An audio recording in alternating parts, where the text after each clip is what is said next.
मंगलम भगवान वीरो मंगलम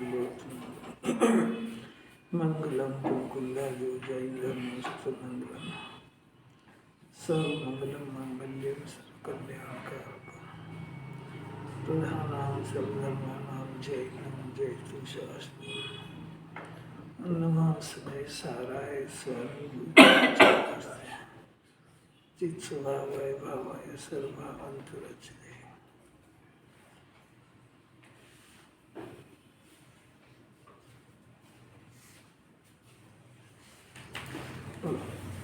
अच्छे काल में तो कल का लकड़हारा हो वह आज केवल ज्ञान प्राप्त करता था। जिस प्रकार पुण्यशाली को पग पग पर निधान निकले, उसी प्रकार आत्म पिपासु को पर्याय पर्याय में आत्मा में से आनंद के निधान मिलते हैं। कितनी बढ़िया बात है। जैसे पुण्यशाली को पग पग, कोई पुण्यशाली हो तो कैसे बिजनेस करे तो करोड़पति हो जाए, और बेचारे बाप का उदय हो तो बहुत बुद्धि लगाए, बहुत पूंजी लगाए, सब लगाए तो भी दीवाना निकल जाए। ऐसा कि ऐसे ही जो आत्म पिपासु शर्त है उसमें, आत्म पिपासु मैंने आत्मा को प्राप्त करने की, मैंने आत्मा का आनंद भोगने की पिपासा, पिपासा समझते इच्छा, इच्छा और पिपासा बहुत अंतर है। हाँ, जिज्ञासा ऐसी कि उसको जाने बगैर उसको चैन नहीं पड़ती। तलब जो, हाँ ऐसा, तो उसको ऐसी तलब लगे कि आत्मा आनंद की खान है, अरन सिद्धि उसमें मगन है पूरे। उस चौथे गुण स्थान वाले को ऐसा आनंद आया है कि उसको तीन लोग धूल दिखता है, वो आनंद अपने को क्यों नहीं प्राप्त हो रहा है तो आत्मा उसके खान, कोई दूसरे बाहर से थोड़ी लाना है, और यही आत्मा है। और इसी बात सुन रहे हैं अपन, और उसी बात को सुन के गुरुदेव आ कर रहे हैं और हमको हाय हाय निकल रही है, तो कारण तो चाहिए कुछ। ऐसा उसको जानने की जिज्ञासा, ऐसा बिल्कुल उसके बगैर उसको चैन नहीं पड़े, ऐसी हो तो फिर वो जो सुनता है तो हर वाक्य के अंदर से वो अपने आत्मा को पोषण देने वाली बात निकालता है। ये सुनने की कला है। देखो अपनी बात चल रही है 270 नंबर की गाथा। जो तीन तरह के अध्यवसान कहे, एक तो परजीवों संबंधी मैं बचाता हूँ, मारता हूँ, जिलाता हूँ, एक तो वो। दूसरा मैं नारकी हूँ, मनुष्य हूँ, देव हूँ, तिर्यन छू, ये। और तीसरा कि मैं धर्म द्रव्य या अन्य गेय को मैं जानता हूँ। ये तीनों तरह की बातें अध्यवसान है, और ये अध्यवसान, इसी का नाम मिथ्या दर्शन है, इसी का नाम मिथ्या ज्ञान है, इसी का नाम मिथ्या चारित्र है। तीनों तरह के अध्यवसान का नाम मिथ्या दर्शन, मिथ्या ज्ञान, मिथ्या चारित्र है। अब अध्यवसान से जीव को बंधन होता है, और ये तीनों यानी मिथ्या दर्शन कहो, मिथ्या ज्ञान कहो, इन तीनों से जीव को बंधन होता है। और ये तीनों ही परिणाम अशुद्धोपयोग है, और शुद्धोपयोग से जीव को बंधन नहीं होता है, शुद्धोपयोग से जीव को मुक्ति होती है। तो ये तीनों तरह के परिणाम अशुद्धोपयोग की दशा में होते हैं, और इन तीनों से जीव को बंधन होता है। शुभ और अशुभ का भेद नहीं है, शुभ हो तब भी बंधन होता है, और अशुभ हो तब भी बंधन होता है। तो ये तीन तरह के अध्यवसान है। अब आचार्य सिद्ध कर रहे हैं कि तीनों तरह का अध्यवसान से आत्मा भिन्न है। इन तीनों तरह के अध्यवसान को मिथ्या दर्शन कहते हैं, मिथ्या ज्ञान कहते हैं, और मिथ्या चारित्र कहते हैं, अनाचरण कहते हैं। तो ऐसा क्यों है उसका जवाब चल रहा है।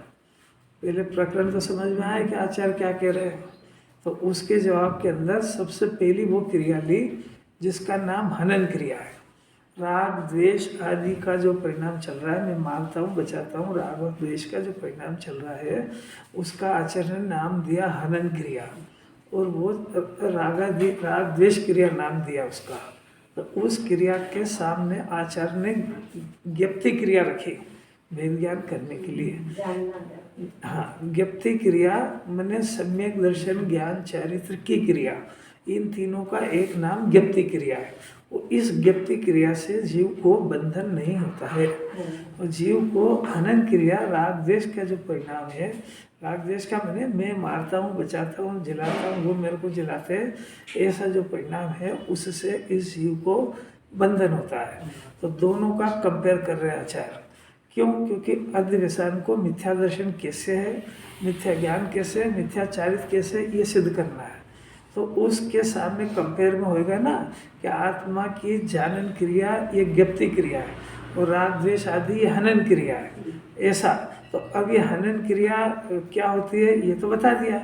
अब ज्ञप्ति क्रिया जो है वो जीव के साथ तादात्म्य संबंध रखती है, तो इसलिए वो ज्ञप्ति क्रिया शुद्ध परिणति की क्रिया है और वो जीव की क्रिया है, इसलिए जीव की क्रिया से जीव को बंधन नहीं होता है। तो पहला तर्क आचार्य ने दिया, देखो 3 तरह का द्वेषान है, टीका देखना जरा। 3 तरह का द्वेषान है, वो सभी अज्ञान आदि रूप है, अर्थात तीनों तरह का द्वेषान अज्ञान है, तीनों तरह का द्वेषान मिथ्या दर्शन है और तीनों का तरह का द्वेषान अचारित्र है। और इसलिए इस अद्वेषान से जीव को शुभ और अशुभ दोनों कर्म बंधते हैं, ये बंधन के निमित्त हैं। कौन? अद्वेषान। परद्रव्य के परद्रव्य बंध का कारण नहीं है। देखो आचार्य कुंदकुंदाचार्य देव ये कह रही हैं कि जिसको अद्वेषान नहीं है वह मुनि या सम्यक दृष्टि वो कर्म से लिपाते नहीं है, लिप्त नहीं होते हैं। कर्म होते हैं, संयोग होते हैं, पर वो लिप्त नहीं होते हैं। अमृत चंद्राचार्य की स्टाइल ये है कि वो बंधन से शुरू कर रहे हैं कि इस जीव को अद्वेषान से बंधन कैसे होता है। कि साहब आचार्य तो बोल रहे हैं कि लिप्त नहीं होते, वो बात बता रहे हैं, और आप बंधन की बात बता रहे हो कि अभी सुनो वो बात अभी आखिरी में ये सिद्ध करेंगे। देखो ये आखिरी टीका की 401 पेज की आखिरी लाइन, आत्मा का अदर्शन होने से वह मिथ्या दर्शन है और भिन्न आत्मा ये ना अद्वेषान से भिन्न आत्मा का अनाचरण होने से वह अद्वेषान अचारित्र है, इसलिए समस्त अद्वेषान बंध के ही निमित्त है। और समस्त अद्वेषान जिसके चले गए उसको बंधन नहीं होता है, ये स्टाइल है आचार्य की। अब ये अभी तो अपना पहला पॉइंट चल रहा है कि मैं पर जीवों को मारता हूँ इत्यादि, उसमें 6 पॉइंट ले लेना। मैंने जीव की हर तरह की क्रिया वो सब अद्वेषान है, वो अद्वेषान उस अद्वेषान वाले जीव को, यानी जिस जीव को ये अद्वेषान चल रहे तीनों, उनसे उस जीव को भिन्न आत्मा जानने की बात, इतना पोर्शन तो अद्वेषान वाले जीव का आया, मिथ्या दृष्टि का, जिसको अद्वेषान चल रहा है उसको। अब ज्ञानमय करने के कारण यहाँ से वस्तु स्वरूप शुरू हुआ।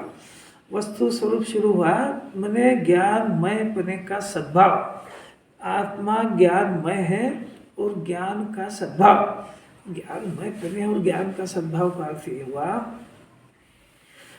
कि त्रिकाली ज्ञान घन स्वाभाविक आत्मा एक चीज, तो इस जीव में एक अपनापना मानने की एक प्रवृत्ति है, उस प्रवृत्ति में तन्मयपना मैंपना स्थापित करना, ये तो इस जीव का जो तन्मयपने की क्रिया है वो अपने शुद्धात्मा में मैंपने तन्मयपने पसरे, उसका नाम सम्यक दर्शन है।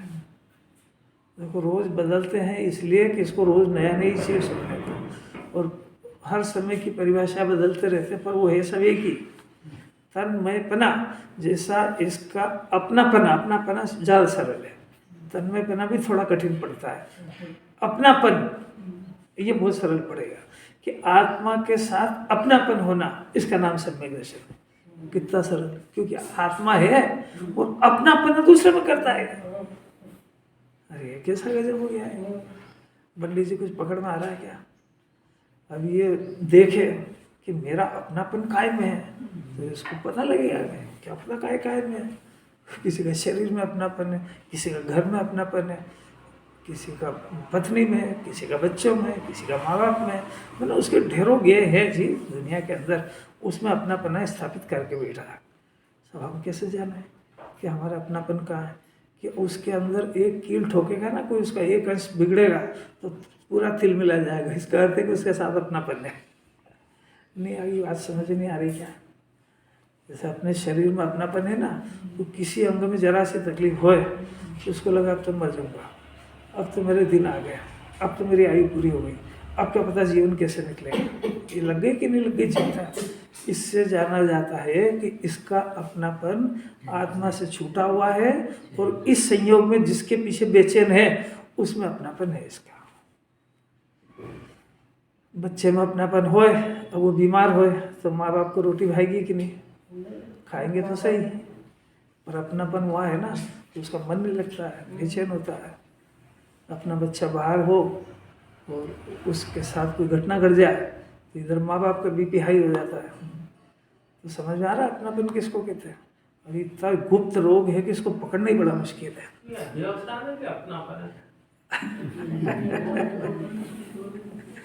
ये मिथ्या दर्शन की परिभाषा चल रही है और मिथ्या दर्शन अद्वैसान को ही कहते हैं और ये अद्वैसान का रूप है। मिथ्या दर्शन का नाम दूसरा नाम अद्वैसान है। और अद्वैसान क्यों कह रहे हैं उसको कि वो अभी करोति क्रिया से ले रहे हैं। 3 तरह की क्रिया होती है देखो। एक ज्ञप्ति क्रिया यानी जानने की क्रिया, एक करोति क्रिया माने राग आदि के करने की क्रिया, और एक जड़ की क्रिया यानी शरीर के पंडवन की क्रिया। ये तीनों के 3 अकाउंट सम्यक दर्शन होने पर खुलते हैं। ये सम्यक दर्शन नहीं हो जब तक ज्ञान तीनों में घालमेल करता है और तीनों क्रिया का स्वामी बनता है। अरे ये जो बातें चल रही है ना, ये कोई दुनिया से अलौकिक हट के बातें हैं। इसको ये नहीं सुनना चाहिए। रोज रोज तो सुनते हैं, क्या है इनको तो एक बात। हाँ तो जड़ इन तीनों का भेद ही नहीं जानता है। जड़ की क्रिया हो रही है वो मैं कर रहा हूँ और मैं उसका स्वामी हूँ। राग की क्रिया हो रही है मैं कर रहा हूँ, तो ये करोति क्रिया है। ये करोति क्रिया है कि मैं इसका स्वामी मैं करता हूँ। वो कर्म कर्म बनते उसकी फिलॉसफी में है ही नहीं। ये तो जिन्होंने पढ़ के बोलना सीखा है कि राग से कर्म बनते हैं। जानता मानता थोड़ी, जानता मानता होता तो हटता वहाँ से। राग आदि के परिणाम से दुख होता है, ऐसा अगर जानता तो राग से हटता। राग से हटता क्या है? राग को तो करने में मजा आता है उसको। तो ऐसा जानता है कि इससे कर्म बनते और दुखी होता है, बल्कि उसके तो ज्ञान श्रद्धा में ये पढ़ा है कि ये तो करना मेरा कर्तव्य है। महिला है तो रोटी बनाना कर्तव्य, घर चलाना कर्तव्य, बच्चों को संभालना कर्तव्य मेरा। जिनवाणी के लिए अद्वैसान है और मिथ्या दर्शन ज्ञान चारित्र है। ऐसा कभी सुन लिया और सुनने से क्या होता है? मानना मैंने इसको फीलिंग होना, मानना मैंने इसको लगना, मानना मैंने इसका उस क्रिया से अपना तो पना टूटना। वो हो तो ही पलटे, वो हो तो पलटे ही। अब ये देखो इसका अपनापना, अब ये जिनवाणी की शर्त है। अब इसका अपनापना आत्मा में आना, तो इसकी शर्त है कि मेरे को आत्मा का पता ही तो नहीं है, तो अपनापन करूं कैसे? तो अब ये तूने वो गेय से अपनापन कैसे करा ये बता। राग आदि के साथ अपनापन कैसे करा वो भी तो नहीं दिख रहा तेरे को। मैंने वो आग का विषय कहाँ है? राग आदि है ना, पर इसने उसके साथ अपने तो करा है ना, अपनापना करा है ना। तो अपनापना करने के लिए कोई चीज हो और आग का विषय बने जरूर थोड़ी है। अभी अपना बच्चा कहीं भी रहता हो, फॉरेन में रहता हो और पता लगे भाई प्लेन एक्सीडेंट में गिर गया हो, तो अब वो यहाँ बीपी हाई और हुआ कि नहीं हुआ? तो यहाँ जो हुआ तो अब ये अपनापना और वो इतनी घटना खाली ज्ञान में ही आई है ना।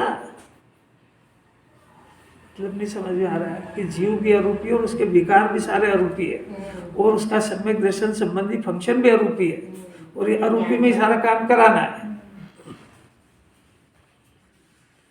अद्वैसान क्या है पहले ये समझा रहे हैं, फिर आचार्य उस अद्वैसान को मिथ्या दर्शन ज्ञान चारित्र सिद्ध कर रहे हैं और वो मिथ्या दर्शन ज्ञान चारित्र क्यों है ये बता रहे हैं। और उसके साथ में ये अपने आप आपसे पूछेंगे कि सम्यक दर्शन ज्ञान चारित्र क्या होगा, ये भी आप खुद जवाब दोगे। पहले मिथ्या दर्शन समझ में आ जाए। अद्वैसान मिथ्या दर्शन है, अद्वैसान मिथ्या ज्ञान है, अद्वैसान मिथ्या चारित्र है। अब वो मिथ्या दर्शन ज्ञान चारित्र क्यों हुआ? क्योंकि अद्वैसान से अपना आत्मा भिन्न है। तो अद्वैसान का पहला पोर्शन जिसको क्रिया रागादि की हनन क्रिया, ये उसका पहला पोर्शन है। उस रागादि की क्रिया के सामने आचार्य ने ज्ञप्ति क्रिया रखी। ज्ञप्ति क्रिया से भेद ज्ञान कराया। ज्ञप्ति क्रिया जीव की क्रिया है और हनन क्रिया राग द्वेष की क्रिया है। राग द्वेष की क्रिया विभाव की क्रिया अद्वैसान है और ज्ञप्ति क्रिया जीव की क्रिया है। जीव की क्रिया जीव के आश्रय से होती है।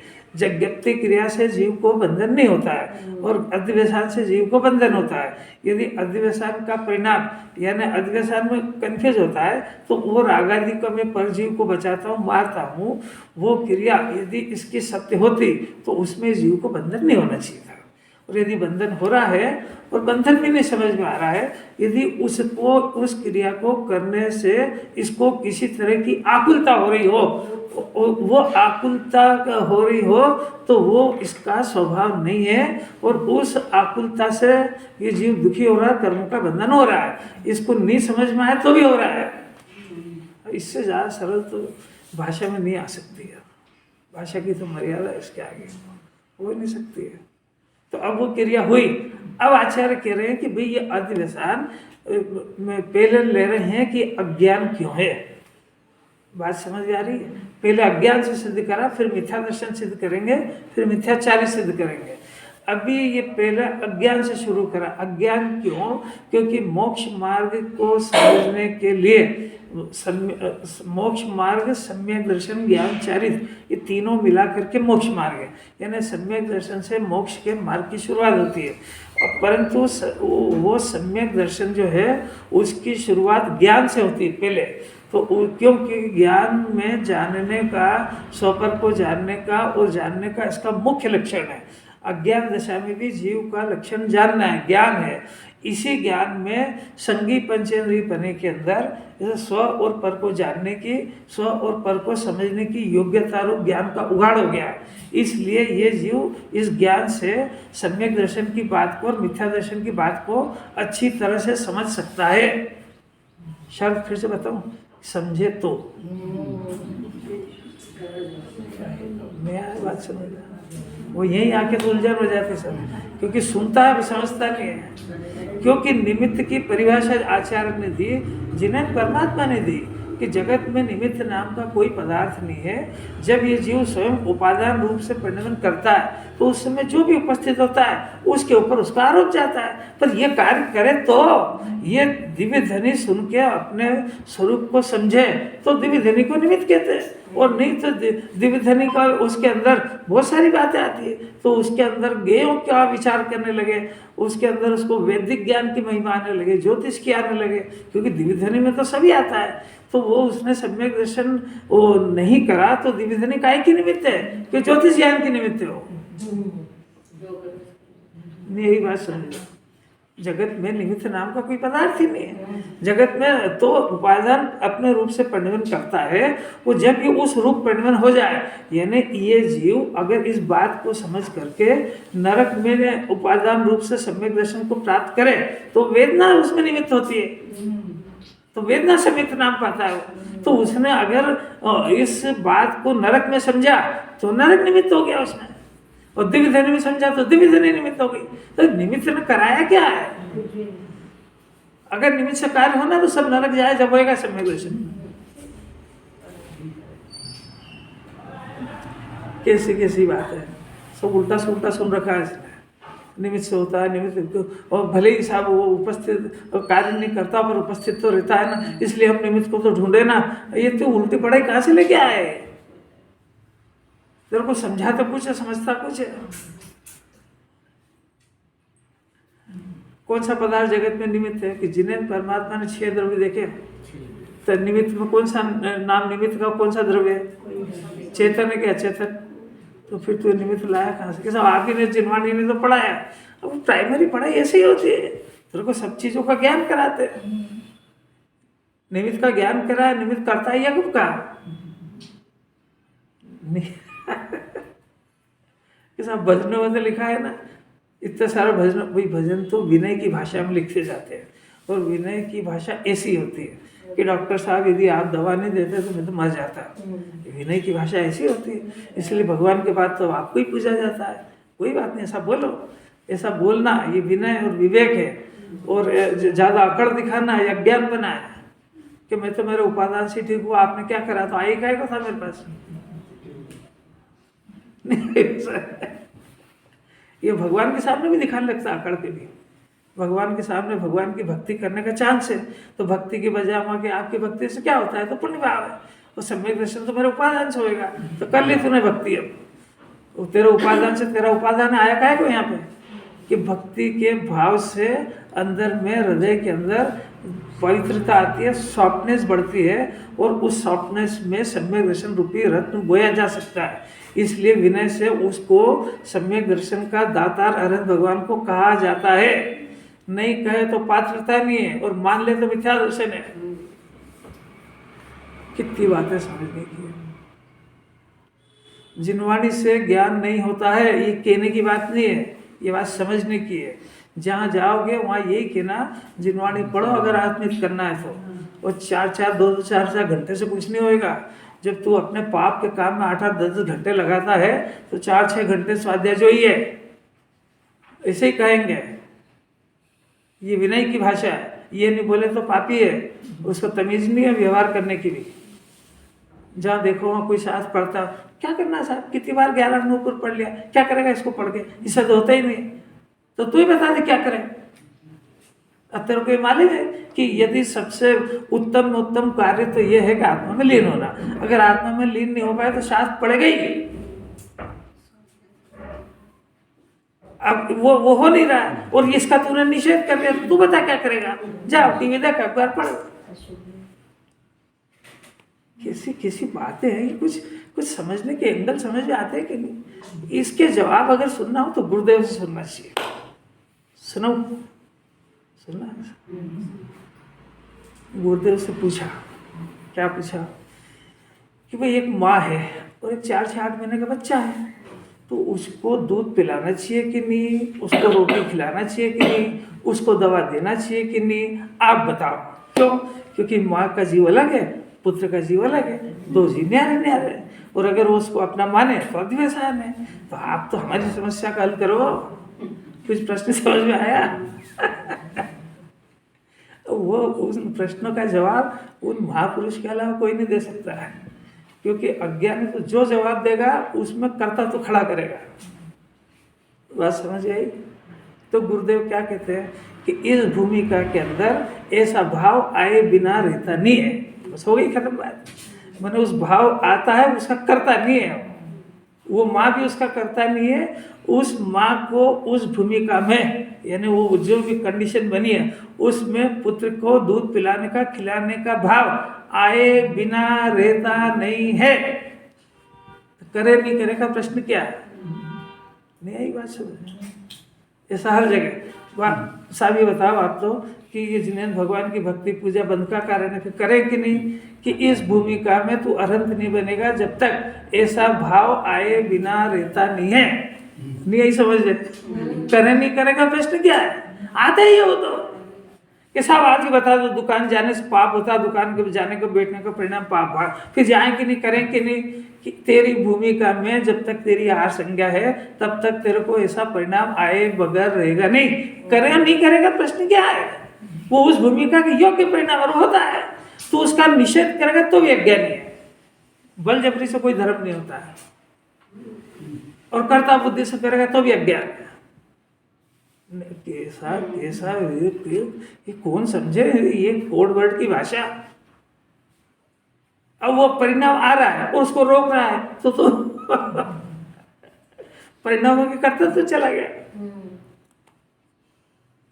कितना बैलेंसिंग संभाला इसको। यानी गुरुदेव की भाषा समझना मामूली बात थोड़ी है। बहुत अभ्यास करने के बाद तो पकड़ में आती कि उनका कहने का अभिप्राय क्या है। ये जो बोलेगा अज्ञानी वो सब गलत है, करना चाहिए गलत, अज्ञान नहीं करना चाहिए वो भी अज्ञान है। क्योंकि हर जीव को जो परिणमन होता है वो बिल्कुल सहज स्वतंत्र उसकी योग्यता और भूमिका के अनुसार क्रमबद्ध होता है। इसमें करे और नहीं करे इसका कहीं कोई प्रावधान ही नहीं है। प्रचार करे कि नहीं, कि इस भूमिका में प्रचार का राग आए बिना रहता नहीं है।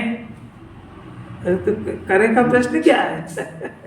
क्योंकि ये सारे के सारे परिणाम आत्मा में लीन होने पर नहीं होते हैं। अब तू आत्मा में लीन नहीं है तो कोई सा ना कोई सा परिणाम तेरे को होएगा। तो अगर तेरे अंदर में सॉफ्टनेस है तो वितराग भाव का प्रचार प्रसार करने का भाव आए बिना रहता नहीं है। करे नहीं करे का प्रश्न क्या है? इसी भूमिका में तेरे को व्यापार व्यवसाय करने का परिणाम आए बिना, पाप भाव ये हमको मत पड़ा। गुरुदेव से पूछा फिर कि साहब ये तो पाप भाव है, फिर बदी खबर छे नहीं, बदी खबर छे कहाँ से? हमको क्या पढ़ा रहे थे, हमको नहीं मालूम पाप भाव है। तो ज्ञानियों को नहीं मालूम, जिनवाने को नहीं मालूम कि पाप भाव है, कि ये पुण्य भाव है, कि इससे बंधन होता है। उनसे ही पढ़ा, उन्हीं को पढ़ा रहा है कि आप तो पाप और पुण्य करने की प्रेरणा दे रहे हो। अरे और कहे आगे कि ऐसा परिणाम आए बिना रहता नहीं है, उस परिणाम के काल में आत्मा को उपादेय जाने बिना रहता नहीं है, और इस परिणाम को है जाने बिना रहता नहीं है। इस परिणाम नहीं हो तो अज्ञानी है, इस परिणाम को उपादेय जान ले तो अज्ञानी है, वो इस परिणाम का कर्तव्य जान ले तो अज्ञानी है, वो इस परिणाम से बिना आत्मा को नहीं जाने तो अज्ञानी है। तलवार की धार है। अरे किसी अलौकिक बात, ये बात सुनकर कोई सच्चंदी हो जाए, जिन्हें भगवान ने तो नहीं देखा, ये हो जाए तो इसकी बुद्धि है। जिन्होंने क्या करे, बच्चा बड़ा हो गया, अब वो कहे मेरे तो माँ बाप कमा रहे हैं, मैं क्या करूँ, ये पाप भाव मैं काहे को करूँ? तेरे को माँ बाप कब तक खिलाएंगे तेरे को तेरी भूमिका के अनुसार यथा योग्य व्यापार व्यवसाय करने का और अपने पाँव पर खड़े रहने का पुरुषार्थ तेरे को करना चाहिए ना। इस भूमिका में तेरे को परिणाम नहीं आ रहा तो दुनिया की भाषा में फिर उसको उल्हाना मिलेगा, फिर क्या करेगा? कैसी अद्भुत बात है। अज्ञान की बात चल रही है और आचार्य सिद्ध कर रहे हैं कि मिथ्या ज्ञान क्यों। देखो पहला कारण कि मैं परजीवों को मारने वाली जो हनन आदि क्रिया है, तो ज्ञान में से स्टार्ट किया कि वो उसके सामने एक ज्ञप्ति क्रिया नाम की क्रिया रखी। वो ज्ञप्ति क्रिया ज्ञानमय के सद्भाव से ज्ञप्ति क्रिया के विशेषण वो सतरूप है। सतरूप है यानी सत्ता स्वरूप है, यानी अस्तित्व स्वरूप है, यानी आत्मा ज्ञानमय है, इसलिए उसकी क्रिया भी ज्ञानमय होने से अहेतुक होती है, वो सतरूप होती है। ये उसकी ज्ञप्ति क्रिया, ये आत्मा की क्रिया है। और वो जो रागादि की क्रिया है वो हनन क्रिया है, वो राग द्वेषमय है। और राग द्वेषमय होने से वो हनन क्रिया जीवकृत परिणाम नहीं है, और जीवकृत परिणाम नहीं होने से वो इस आत्मा से भिन्न होने से वो अद्वैसान है। तब ये हुआ कि जानन क्रिया और ये राग की हनन क्रिया, ये दोनों एक होने का देव। हाँ, दोनों को एक होने से एक तो हो ही नहीं सकती है। इसने अपने ज्ञान में माना मने मैं हनन क्रिया करता हूँ, मने मैं मारता हूँ बचाता हूँ, ऐसी क्रिया की बुद्धि, उसका नाम अधिवसान है। क्यों? क्योंकि अधिवसान की परिभाषा, क्योंकि जैसा इसने चाहा वैसा दुनिया में काम नहीं हुआ। और दूसरा और कारण बताया कि उससे बंधन होता है, और कारण बताया कि उससे जीव दुखी होता है, क्योंकि वो जैसा चाह रहा वैसा होएगा नहीं, फिर तड़फड़ाएगा। और ज्ञप्ति क्रिया में दुखी हो के बताओ, क्योंकि ज्ञप्ति क्रिया तो इसका स्वभाव की क्रिया है। एक पॉइंट। दूसरा वो ज्ञप्ति क्रिया कैसी है, आत्मा कैसा है कि अहेतुक है। अहेतुक किसको कहा? कि जिसका कोई कारण नहीं है। आत्मा की जानन क्रिया, उसका कारण, जानन क्रिया का कारण शुद्ध आत्मा है, ये भी व्यवहार का कथन है। वास्तव में जानन क्रिया निरपेक्ष होती है, क्योंकि द्रव्य और गुण निरपेक्ष है तो उसकी पर्याय भी निरपेक्ष होती है। तो द्रव्य गुण जो उसकी पर्याय है उसको द्रव्य गुण के अनुसार कहना, इसका नाम व्यवहार है। और वो पर्याय को निरपेक्ष सिद्ध करना, सत अहेतुक सिद्ध करना, वो निश्चय है। और निश्चय ये मोक्ष का मार्ग है। क्यों? इसलिए कि यदि आत्मा उसका कारण होता तो इसको ज्ञप्ति क्रिया अनादि से होना चाहिए। सब कारण सही समझना, याद करने से मोक्ष मार्ग की शुरुआत नहीं होती है। कारण जानना सबके। निर्मल पर्याय का कर्ता कौन है कि जगत में कोई नहीं है, तोड़ाने के लिए आत्मा को कारण कहा। पर आत्मा यदि कारण हो तो निर्मल पर्याय का जन्म अनादि से होना चाहिए। तो निर्मल पर्याय कब हुई कि वो सत और अहेतुक है। जब होगी तो होगी, इसी का नाम तो क्रमबद्ध है। ये शत्रु आयतों के त्रिकाल है। त्रिकाल भी है, और जो सम्यक दर्शन की जो ज्ञप्ति क्रिया के अंदर तीनों क्रिया ली, सम्यक दर्शन की, ज्ञान की, चारित्र की, इन तीनों क्रियाओं का एक नाम ज्ञप्ति क्रिया है। तो ये जो है ज्ञप्ति क्रिया, तो ये ज्ञप्ति क्रिया पर्याय, और ज्ञप्ति क्रिया जिसके अवलंबन से हुई वो द्रव्य, तो द्रव्य सतरूप हेतु के तभी तो पर्याय सतरूप हेतु होगी, तो वो तो आई गया। पर अभी बात क्रिया की चल रही है। अभी जो अगला जो बात बताएंगे उसमें गायक को लेंगे सामने, मनुष्य तीर्यन से नारकादि, तो वो संयोग है, तो संयोग के सामने गायक को रखेंगे, तो वहां गायक के ऊपर ही लगाएंगे सत और हेतु। धीरे धीरे समझना, एक दिन में सारी बातें आती नहीं है। ऐसे उतावल नहीं करना कि आपने कल ले लिया, आगे बढ़ो, तेरे कल की समझ में आ जाए एक ही बार में, तो मोक्ष नहीं हो जाएगा। एक बार में आती ही नहीं बात पूरी, तो करें क्या। अब 40 मिनट का तो टाइम है, 5 मिनट लेट शुरू करेंगे, 5 मिनट SMS में चले जाएंगे, और फिर क्या बच गया। अब तो आधे घंटे में क्या सिखाएंगे, क्या समझाएंगे। 10 मिनट भूमिका बनाने में लगते हैं। ये उतावल में अनबैलेंस इसका परिणाम हो रहा है, उसको नॉर्मल करने में 5-7 मिनट लगते हैं। ऐसे बैठते से सर्जरी थोड़ी होती है, इसको फिर से भूमिका में लाना पड़ता है। कल क्या सुना था वो याद कराना पड़ता है। ये तो सब वितराग भाव से सुनता है। कल जो बात चली तो याद रहती है क्या? वो भी सुनाने वाले की जवाबदारी कि आप बता दो साहब कल क्या के लिया था, तो हम अपनी लिंक आगे बढ़ाए। ऐसा तो जीव है, पूरी तो वितरागी पहले वितरागी हो गया। घर गस्ते से राग, तो वहाँ वितरागी होना था तो वहाँ तो राग करता है, यहाँ रागी बनना था तो यहाँ वितराग भाव से सुनता है। ये तो सभी होता नहीं आ रही। पंकज जी को कुछ पकड़ में आ रही कि नहीं आ रही? अरे धन्य हो जाए बात समझे तो, इसको अपनी गलती समझ में आ जाए, इससे जी जान से ज्यादा राग करो, यही मोक्ष से दिलाएगी तेरे को। देखो अब दूसरा कारण दिया, अब तीसरा ज्ञप्ति यानी जानना, जानने रूप क्रिया। जानने रूप क्रिया यानी जानने रूप क्रिया कब शुरू होती है कि जब ये अपने को ज्ञान स्वाभाविक जाने, तब जानने रूप क्रिया शुरू होती है। जब तक कि अपने को ज्ञान स्वाभाविक आत्मा हूँ ऐसा नहीं जानता है, तब तक अपने को क्या जानता है कि अपने को रागी जानता है। तो रागी जानता है तो राग की क्रिया करता है, तो जानने की क्रिया नहीं करता है, तो जानने की क्रिया भूल चुका है। तो है तो ज्ञाता, पर अपने को करता जानता है। क्या कुछ थोड़ी थोड़ी पकड़ में आ रही क्या? जानन क्रिया का जन्म कब होता है? अब देखो गजब है कि मिथ्या दर्शन इसको पता लग गया कि हाँ साहब मिथ्या दर्शन तो अभी चल रहा है। अब मिथ्या दर्शन को दूर करने के लिए या सम्यक दृष्टि बनने के लिए शास्त्र पढ़ के और मिथ्या दर्शन ज्ञान चारित्र को जिंदा रख के और फिर सुखी होने के प्रयत्न करता है। नहीं होगा। मैंने सम्यक दर्शन के लिए क्या कर रहा है कि मिथ्या दर्शन को नष्ट करे बगैर सम्यक दृष्टि बनना चाहता है। शास्त्र को पढ़ के सम्यक ज्ञान करना चाहता है। शास्त्र को पढ़ने से सम्यक ज्ञान नहीं होता है, जिनवाणी के लिए तो वो नहीं सुनता है और शास्त्र को अध्ययन को बढ़ाता है और बढ़ा के कि मैं सम्यक दृष्टि हो जाऊंगा, नहीं है तो हो जाऊंगा। या देखो साहब मैं ऐसा है कि मेरा त्याग है काय का कि मैं जिनवाणी के अलावा देवशास्त्र गुरु के अलावा न तो किसी देव को मानता हूँ और मैं कोई ग्रंथ नहीं पढ़ता हूँ, सिर्फ मैं तो पंच कर्मा के भी पढ़ता हूँ बस। और क्या कहना है आपको? मैं तो प्रतिमान योग भी नहीं पढ़ता हूँ क्योंकि कुंकुंदाचार्य की VIP चीज मिल गई, दूसरी चीज पढ़ के क्या करूँ? तो मैं तो सिर्फ यही पढ़ता हूँ। अब तो बोलो मेरा सम्यक ज्ञान हो जाएगा कि अभी तेरी दिल्ली बहुत दूर है। अद्वैसा न तेरे मैंने तूने इन कुंकुंदाचार्य के ऊपर सारे आचार्यों को त्याग कर दिया क्योंकि ये सभी द्रव्यान योग के हैं। तूने करना योग, चढ़ना योग, प्रतिमान सब बढ़ाया है तूने।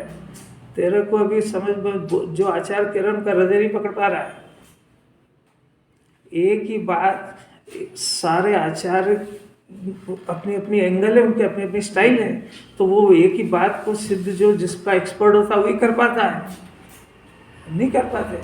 और उनसे भी पूरी बात नहीं आती भाषा के अंदर, क्योंकि तो अपूर्ण भाषा ना, अपंग है। तो जो कुंकुंदाचार्य का एंगल था, दूसरा आचार्य का कुछ और एंगल हो सकता है। बात तो यही कराना, कोई विषय थोड़े बदलेगा, विषय तो आत्मा ही है। अभी बोला सम्यक ज्ञान हो जाएगा, तो खुद ही सम्यक ज्ञान है तो होगा। कुछ सम्यक ज्ञान हो जाए तो इतनी मेहनत करने की जरूरत क्या है। सम्यक ज्ञान स्वाभाविक आत्मा है, सम्यक ज्ञान है नहीं। दोनों को स्वीकार करना चाहिए, द्रव्य की शुद्धता और पर्याय की अशुद्धता। द्रव्य सम्यक दर्शन, सम्यक ज्ञान, सम्यक चारित्र की खान है। जीव द्रव्य जो है सम्यक दर्शन, सम्यक ज्ञान, सम्यक चारित्र, ये तीनों पर्याय है और इन पर्याय का दाता द्रव्य है।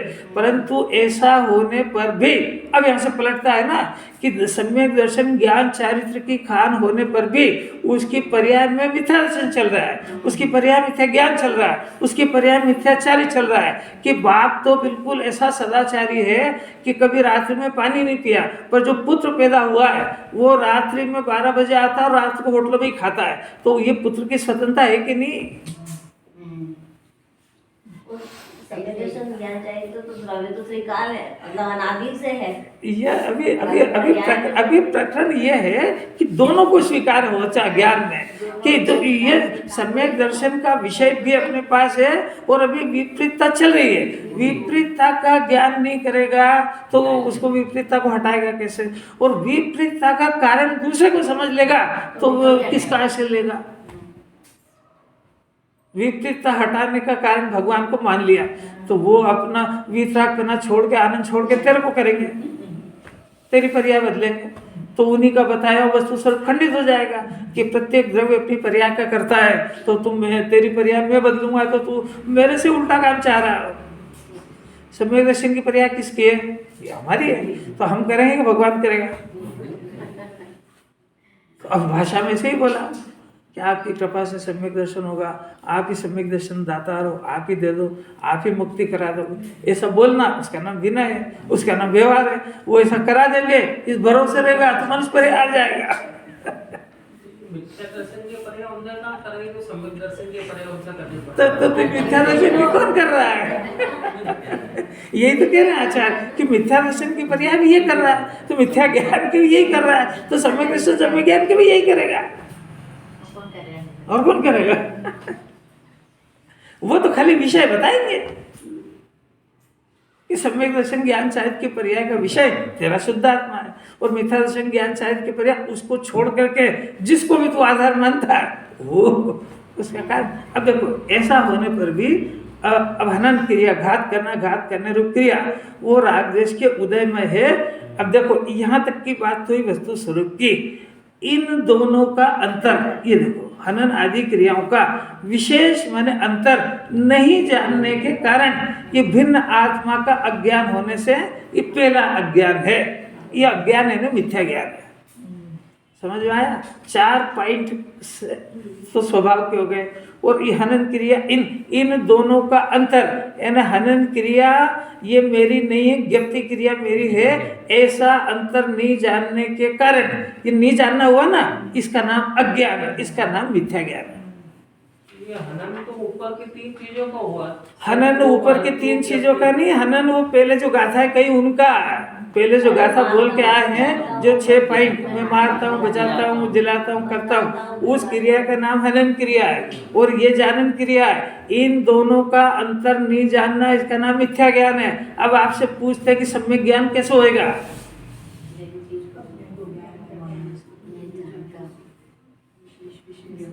क्या सुनते क्या हो यार, मैंने पहले हिंट से दे दी थी आपको। इन दोनों का अंतर जानना सम्यक ज्ञान है।